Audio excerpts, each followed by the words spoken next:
Oi pessoal, bom dia para vocês, tudo bem? Aqui quem fala é o professor Bruno Oliveira. Estamos iniciando neste momento a correção do nosso 8º simulado de Direito Eleitoral. Você que participou, nós teremos agora a chance de corrigir os errinhos de vocês, né? Lá no nosso Instagram, @professor Bruno Eleitoral, eu vou disponibilizar o ranking das pontuações de vocês, certo? Então bora para a correção. Nós teremos outros simulados, então fique atento.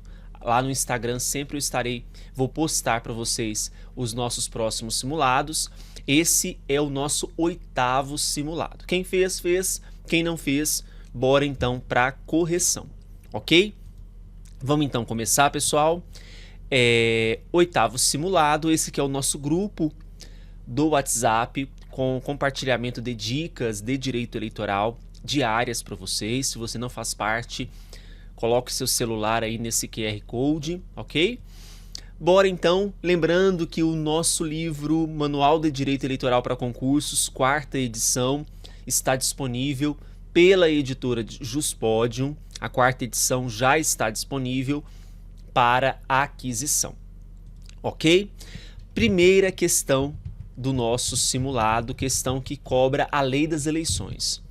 Até o dia 5 de março do ano da eleição, o TSE, atendendo ao caráter regulamentar e sem restringir direitos ou estabelecer sanções distintas das previstas nesta lei, poderá expedir todas as instruções necessárias para sua fiel execução, ouvidos previamente em uma audiência pública os delegados ou representantes dos partidos. Essa questão, ela exige a compreensão do artigo 105A da Lei das Eleições. Esse artigo 105A da Lei das Eleições, ele trata sobre as resoluções. Até quando o Tribunal Superior Eleitoral expedirá as resoluções. As resoluções do Tribunal Superior Eleitoral, elas serão expedidas até o dia 5 de março do ano da eleição. Nesse ano de 2024, por exemplo, nós tivemos a expedição de resoluções que vão regulamentar as eleições municipais de 2024. E essas resoluções, elas não alteram a lei. Essas resoluções, elas dão fiel execução à lei, elas não inovam, elas não vão tratar de dispositivos novos, porque legislar é competência do poder legislativo e não tem nada a ver com o poder regulamentar do TSE. O TSE expede as resoluções para dar fiel execução à lei e essas resoluções, elas consolidam tanto a jurisprudência quanto as decisões reiteradas do Tribunal Superior Eleitoral e a própria disposição legal, certo? E o prazo para o TSE expedir estas resoluções é até o dia 5 de março do ano da eleição. Essa questão, portanto, número 1, está corretíssima, ok? Bora para a questão número 2. Questão número 2 fala o seguinte: a contratação de pessoal para a prestação de serviços nas campanhas eleitorais gera vínculo empregatício com o candidato ou partido contratantes. Bom, a disposição desta questão está no artigo 100 da Lei das Eleições e nós estamos falando da figura dos cabos eleitorais. Será que uma vez que os candidatas contratam esses cabos eleitorais, que são aquelas pessoas que trabalham para esses candidatos e candidatas durante a eleição, essa contratação de pessoal, ela gera vínculo empregatício com o candidato ou partido contratante? Não, pessoal. Não configura vínculo empregatício com o candidato ou partido contratantes durante esse exercício desse trabalho para esses candidatos ou candidatas. tá? Então, quando a questão fala que gera esse vínculo empregatício, está incorreta. Não gera vínculo empregatício com o candidato ou partido contratantes. Então, a questão número 2 está incorreta, porque viola o artigo 100 da Lei das Eleições, ok? Bora então agora para a questão número 3. Questão número 3 fala o seguinte: as emissoras de rádio e televisão terão direito à compensação fiscal pela cedência do horário eleitoral gratuito de propaganda. É só você pensar comigo o seguinte: esse horário, as emissoras têm a sua programação, certo? Comerciais, novelas, filmes, isso ela fatura, né? Principalmente com os comerciais. As empresas, elas investem na propaganda nessas emissoras de rádio e televisão e claro que essas emissoras faturam. Esse tempo que a emissora deixa de faturar, obviamente, para transmitir uma propaganda eleitoral gratuita, obviamente deveria ter alguma compensação, certo? Elas não vão fazer isso de graça. E é óbvio que a questão trata sobre esse assunto. Quando ela fala que as emissoras de rádio e televisão terão direito à compensação fiscal pela cedência do horário eleitoral gratuito de propaganda, a questão está correta. Então, essas emissoras, elas vão ter uma compensação fiscal, uma compensação tributária pela cedência do horário eleitoral gratuito. Nada é feito de graça, né? Obviamente, nós temos aqui a previsão do artigo 99, Lei das Eleições, questão número 3, correta. Próxima questão. Os feitos eleitorais no período entre o registro das candidaturas, então vamos grifar isso daqui, entre o registro das candidaturas até 3 dias após a realização do segundo turno das eleições, terão prioridade para a participação do Ministério Público e dos juízes de todas as justiças e instâncias, ressalvados os processos de habeas corpus e mandado de segurança. Nós estamos falando que durante esse período, os feitos eleitorais terão uma certa prioridade em relação a outros feitos, né? Incluindo, obviamente, aqui a participação do MP e dos juízes de todas as justiças e instâncias. É como se durante esse período nós tivéssemos que dar prioridade para os feitos eleitorais em detrimento de outros feitos. Sim, a resposta é verdadeira. Eu preciso dar prioridade. Só que essa questão apresenta um erro, principalmente em relação ao período. É, de fato, entre o registro da candidatura e aqui fala até 3 dias após a realização do segundo turno. Só que se nós nos dirigirmos ao artigo 94 da Lei das Eleições, nós vamos encontrar que esse período é entre o registro da candidatura até 5 dias após a realização do segundo turno das eleições. Então, é entre o registro das candidaturas até 5 dias após a realização do segundo turno. É o que prevê o artigo 94 da Lei das Eleições. Ok? Questão número 4, incorreta. E só um adendo aqui, pessoal. Essa prioridade em relação aos feitos não entram os habeas corpus, os feitos que tratam do HC e dos mandados de segurança. Então, ressalvados os processos de habeas corpus e os processos que envolvem mandado de segurança. Então, esses processos não entram nessa isenção aqui em relação à questão das prioridades, né? Então, eles têm tramitação normal, tanto HC quanto mandado de segurança. Ok? Próxima questão, número 5. Agora a questão número 5 fala o seguinte para nós. A ausência de documento oficial de identidade com fotografia trará obstáculo ao exercício do direito de voto. Bom, se você não tem o título de eleitor no dia da eleição, você pode votar? Pode.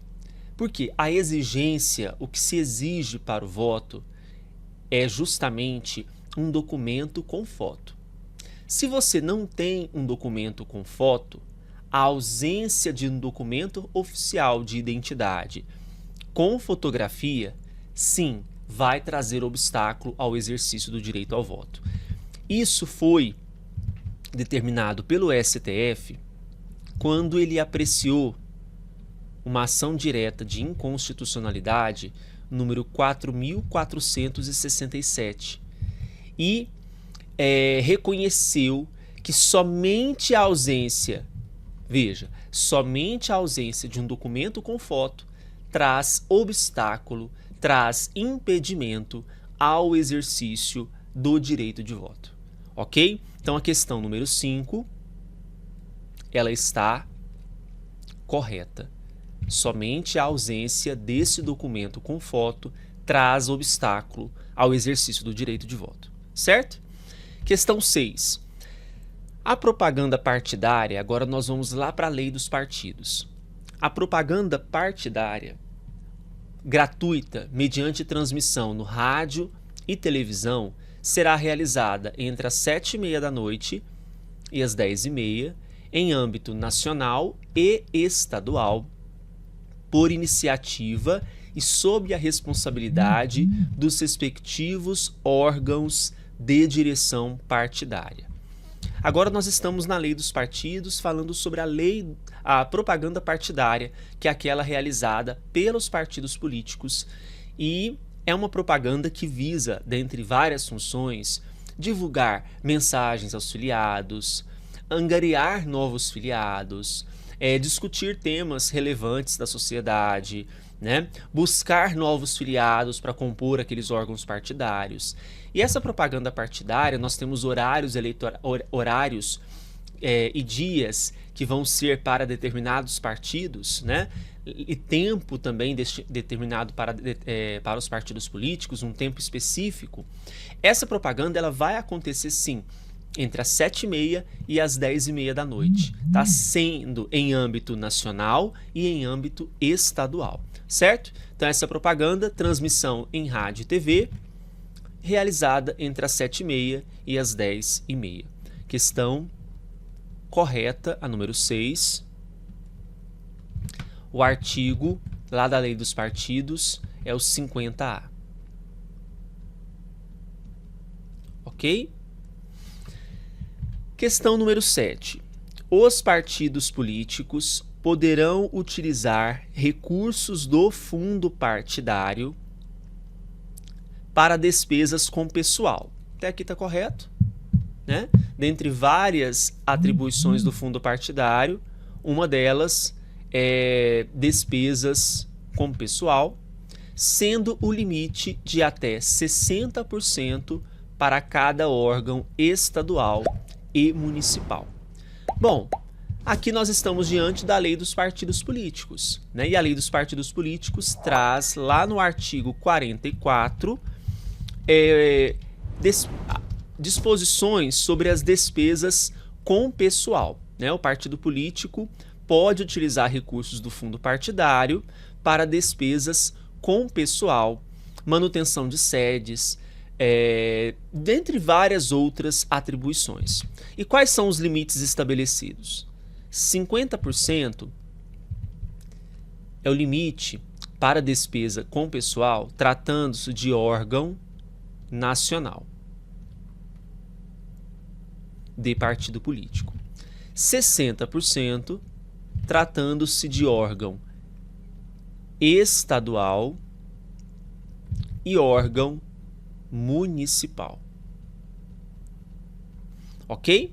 Questão número 7 está correta porque trouxe certinho para nós aqui o limite para órgão estadual e para órgão municipal. Questão 7, verdadeira.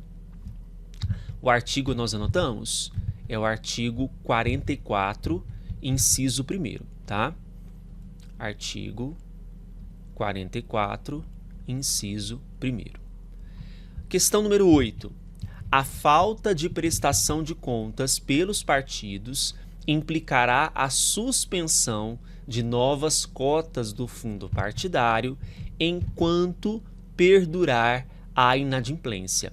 Então, nós estamos falando aqui de qual prestação de contas? Da prestação de contas partidária. Não estou falando prestação de contas eleitoral, não, tá? A prestação de contas do partido, na apresentação dos seus balanços, né? E o partido que deixa de apresentar, não presta contas partidária, vai ter algumas sanções, e uma delas é a suspensão do recebimento de recursos do fundo partidário, até perdurar essa inadimplência, essa inércia, essa falta de prestação de contas. Então, não apresentou, nós temos a suspensão de novas cotas do fundo partidário, ok?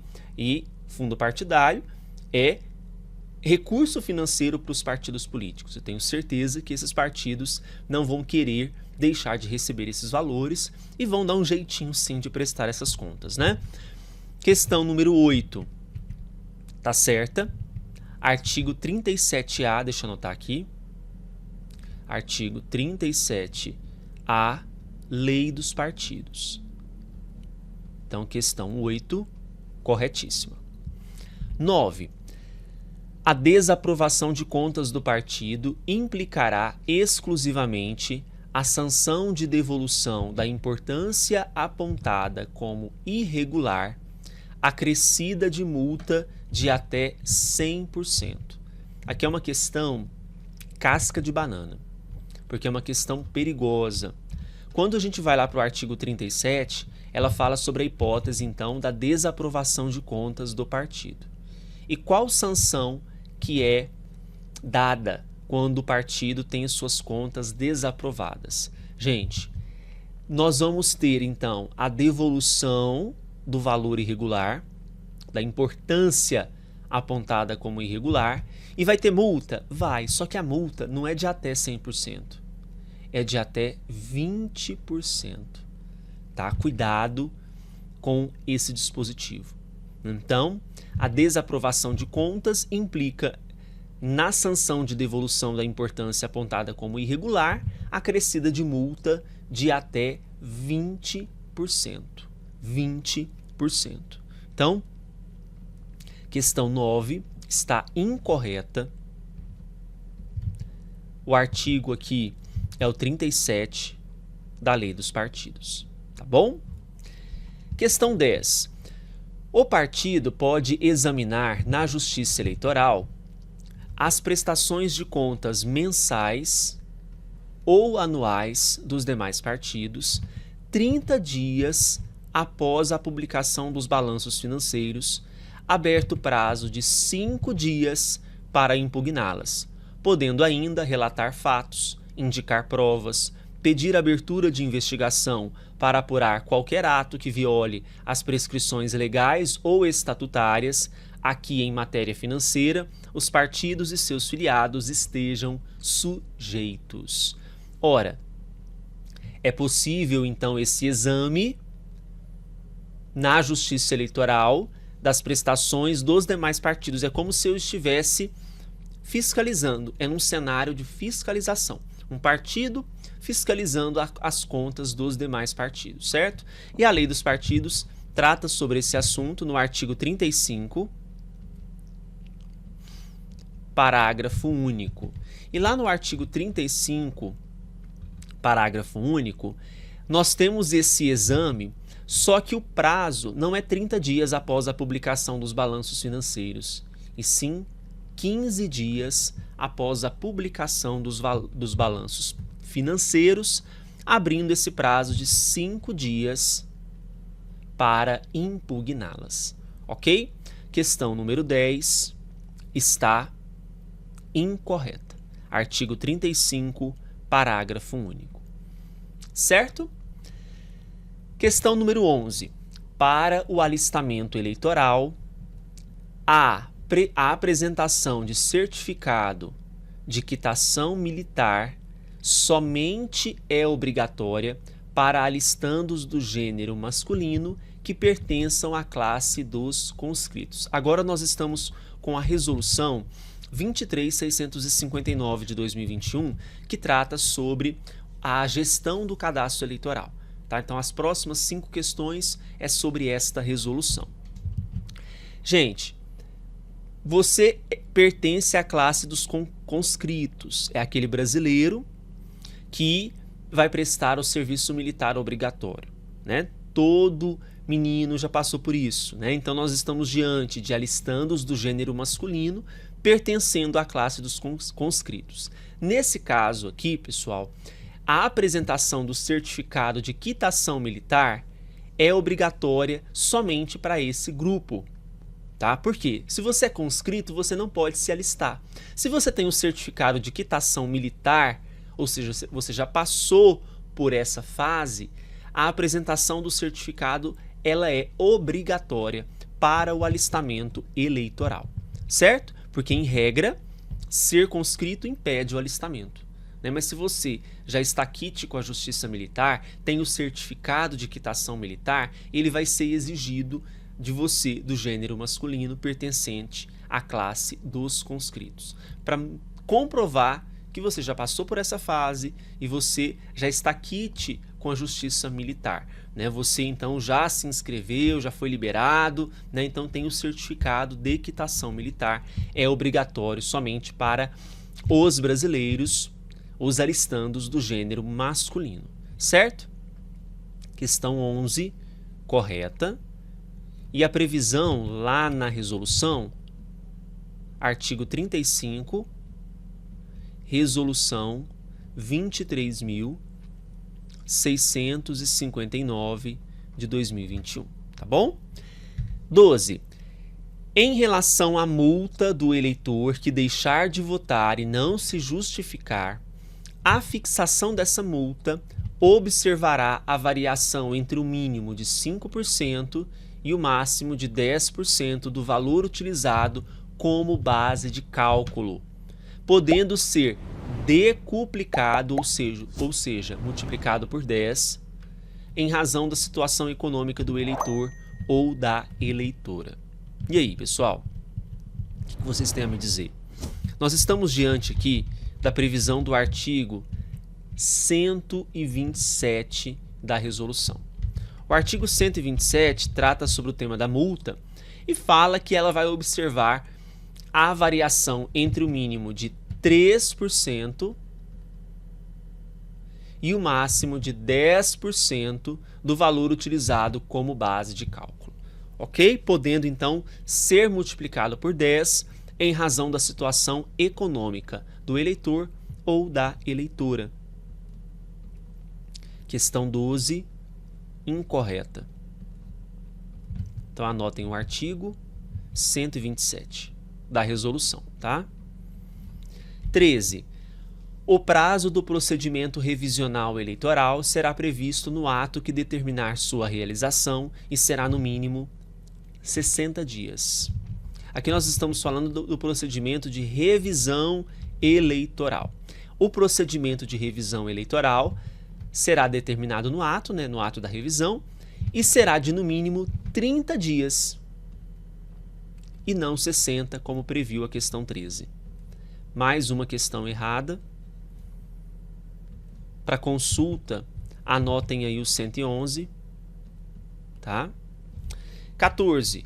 A decisão administrativa das duplicidades e pluralidades de inscrições identificadas pelo batimento biográfico, agrupadas ou não pelo batimento, inclusive quando relacionadas a pessoas que estão com seus direitos políticos suspensos, caberá, no tocante às pluralidades, ao juízo da zona eleitoral, quando envolver inscrições efetuadas em uma mesma zona eleitoral. E aí? Certo ou errado? Aqui é um artigo relevante para a gente estudar na resolução, que é o 92. Então, o 92 ele vai tratar sobre a decisão administrativa de duplicidades e pluralidades de inscrições. Se você for lá para o artigo, então, 92, você vai ver o seguinte, que quando tiver duplicidades de inscrições, a responsabilidade é do juiz da zona eleitoral a que estiver a inscrição mais recente. Quando eu tenho pluralidades de inscrições, ou seja, mais de duas, será do juiz da zona eleitoral quando eu tenho inscrições efetuadas em uma mesma zona eleitoral. Agora, caberá à Corregedoria Regional Eleitoral quando eu tenho inscrições efetuadas entre zonas eleitorais de um mesmo estado. Agora, quando for de zonas eleitorais de estados diferentes, é da Corregedoria Geral Eleitoral.